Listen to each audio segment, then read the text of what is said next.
Her songs are infectious, brimming with the kind of hooks that seem genetically engineered to provoke you to turn up the volume on a sunny summer afternoon. But for the 20-year-old pop superstar Demi Lovato, real life has not always been so sugary sweet, as ABC's Amy Robach learned in this raw and revealing Nightline interview. It's the sound and fury of fame.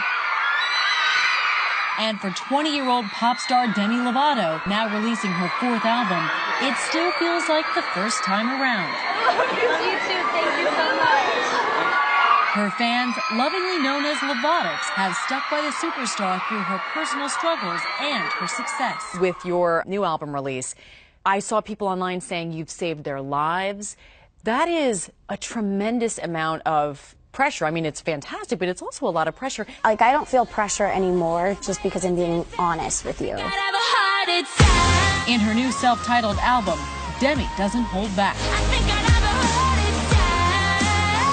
From self-empowerment to heartbreak.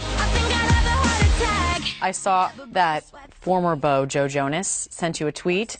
Congrats at Didi Lovato on new record. Happy for you. And then I saw speculation that maybe he was some of the inspiration.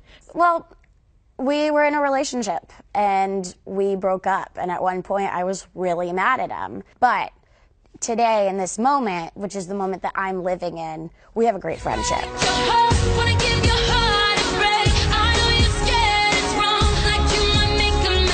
I was looking at some of the titles. Let's see.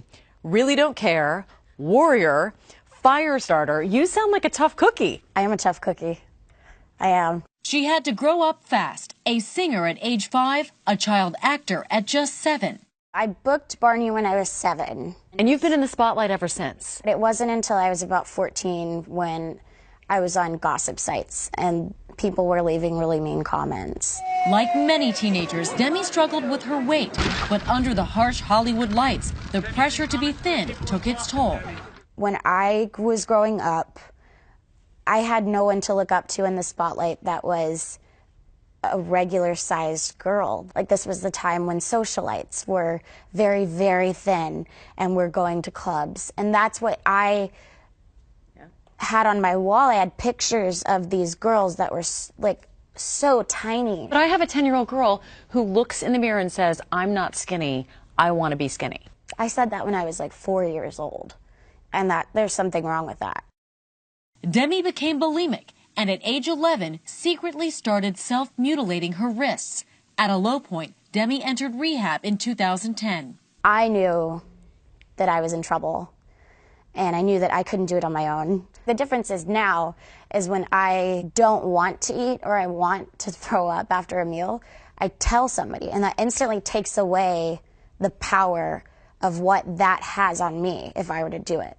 When you see somebody like Lindsay Lohan, do you have words of wisdom for her? I love Lindsay. She's one of my friends, and I will always be there if she ever reaches out. But it's not my place to give her words of advice. Like, I can't sit here and say that I am Miss Recovery, that I'll be that way for the rest of my life. 3 years later, it's still a struggle, but Demi says she's finally being honest with herself and her fans. I've had tons of young girls, like, say that I've saved their lives, and, like, that's something that I can't really fathom at all. She has spoken up for victims of teen bullying, and just this month, Demi was honored by the Department of Health and Human Services for her work, supporting teen mental health issues. Telling my story is very important to me. Moving on for Demi is all about loving who she is now. I'm definitely heavier than I used to be, but I glow now. Yes. And it's because I'm happy and I, like, take care of myself. So your new tattoo says something. What does it say? Now I'm a warrior. So now you're like a warrior forever. Oh, no, like, I have no choice. One more, guys, we're going to go. For Nightline, I'm Amy Robach in New York.